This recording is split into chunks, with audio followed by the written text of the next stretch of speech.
अमेरिकी मीडिया ने एक बहुत बड़ा दावा किया है और दावे के मुताबिक रूस ने चुपके से अमेरिका की सीक्रेट तकनीक की सप्लाई रूस को कर दी है, जिससे रूस को हथियार बनाने में मदद मिली और उसे यूक्रेन में इन हथियारों का इस्तेमाल किया गया।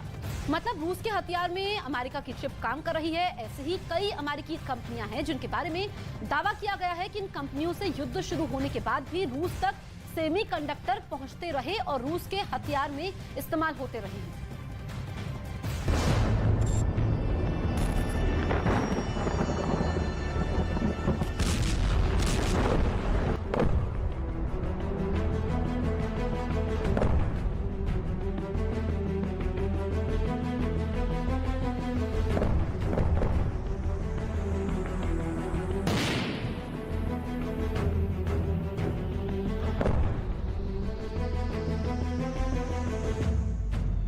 पूर्वी यूरोप में एक जंग छिड़ी और इस जंग ने रूस और अमेरिका को सबसे बड़ा दुश्मन बना दिया।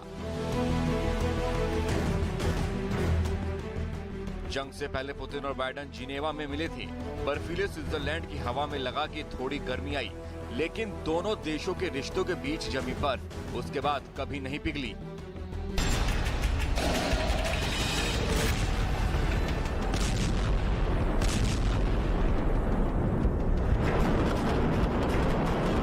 अब नौबत ये आ गई है कि दुनिया की दो सबसे बड़ी परमाणु शक्तियां एक दूसरे से टकराने के हालात तक पहुंच चुकी हैं और काला सागर में ड्रोन हादसे ने वो चिंगारी भी भड़का दी जिससे विश्व युद्ध की शुरुआत हो सकती है। इस बीच में एक और खबर ने सनसनी फैला दी है। खबर ये है कि रूस के हथियार में अमेरिका का चिप लगा है। रूस की किंजल में अमेरिकी चिप।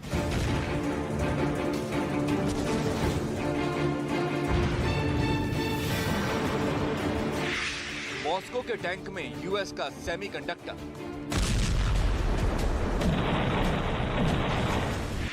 पुतिन की सैटेलाइट में बाइडेन की तकनीक।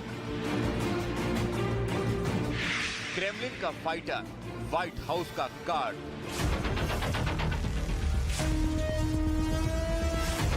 अमेरिकी मीडिया ने दावा किया है कि रूस में अवैध तरीके से अमेरिकी चिप पहुंचाए गए। पिछले साल इटली में अर्चेवुस नाम के शख्स को हिरासत में लिया गया।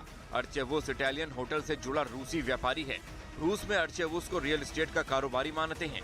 अर्चेवुस अभी मिलान में नजरबंद है। अमेरिका अर्चेवुस का प्रत्यर्पण चाहता है। प्रत्यर्पण के खिलाफ अर्चेवुस ने याचिका डाली है। अर्चेवुस पर अमेरिकी चिप रूस को देने का आरोप है। आरोप है कि सर्बिया के पूर्व गवर्नर के बेटे अर्चेवुस ने यूक्रेन युद्ध से पहले और यूक्रेन युद्ध के बाद भी सालों तक अमेरिकी कंपनियों की आंखों में धूल झोंककर प्रतिबंधित तकनीक को रूस ट्रांसफर कराता रहा, जिससे रूस को यूक्रेन युद्ध में मदद मिली। रूस के राष्ट्रपति वोलोदिमीर ज़ेलेंस्की ने इस मुद्दे को अमेरिका के सामने रखा था और कुछ कंपनियों ने रूस में ऐसे माइक्रोचिप की सप्लाई रोकने की गुहार लगाई थी, जिनसे रूस को अंतरिक्ष में अपने मिलिट्री विमानों, वाहनों और जंगी जहाजों को नेविगेशन में मदद मिलती है। अमेरिकी मीडिया के मुताबिक रूस को अभी अमेरिकी चिप की सप्लाई मिल रही है। रूस ने इसके लिए अलग नेटवर्क बनाया है, जबकि British think tank royal United services institute के हवाले से अमेरिकी मीडिया ने कुछ कंपनियों के नाम भी जाहिर किए हैं। Analog Devices Inc, Texas Instrument Inc, Microchip Technology ink.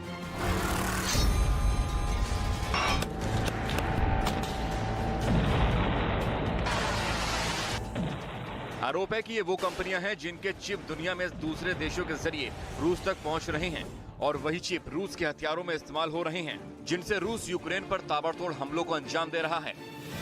तमाम प्रतिबंधों के बावजूद अमेरिका अपनी ही कंपनियों को रूस में अपनी ही टॉप सीक्रेट तकनीक से बने चिप की सप्लाई रोक नहीं पा रहा है।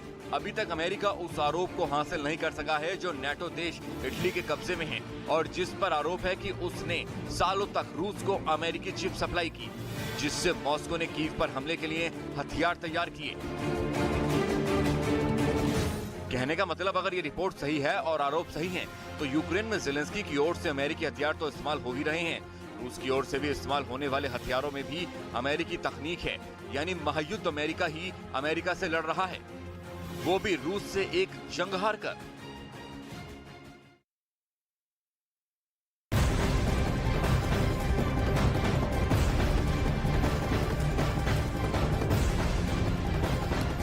पिछले साल साल मई महीने में यूक्रेनी फौज ने रूसी हथियारों का मलबा बरामद किया था और उसके बाद यूक्रेनी खुफिया एजेंसी के एक्सपर्ट्स ने दावा किया था कि रूस के हथियारों में अमेरिकी चिप लगे हुए हैं। जैसे रूस के बरगुल्टी एयर डिफेंस कमांड की अगर बात करें तो उसके रडार में 8 माइक्रोचिप मिले थे। ऐसे ही पाक्सेल एयर डिफेंस सिस्टम में भी आज भी युद्ध में यूक्रेन के ड्रोन को अपना शिकार बना रहा है, उसमें 5 अमेरिकी माइक्रोचिप मिले। इसके साथ ही रूस के सबसे घातक हेलीकॉप्टर और महायुद्ध के सबसे बड़ा शिकारी KA-52 एलिगेटर हेलीकॉप्टर में अमेरिका के 22 माइक्रोचिप मिले। वहीं जिस KH-101 क्रूज मिसाइल से रूस ने यूक्रेन में शोले बरसाए, उसमें 35 अमेरिकी माइक्रोचिप मिले हैं। हालांकि दावा ये किया जा रहा है कि ये सारे हथियार युद्ध काफी पहले ही बन चुके थे शुरू होने के और ये चिप वैध रूप से रूस में पहुंचाए गए हैं।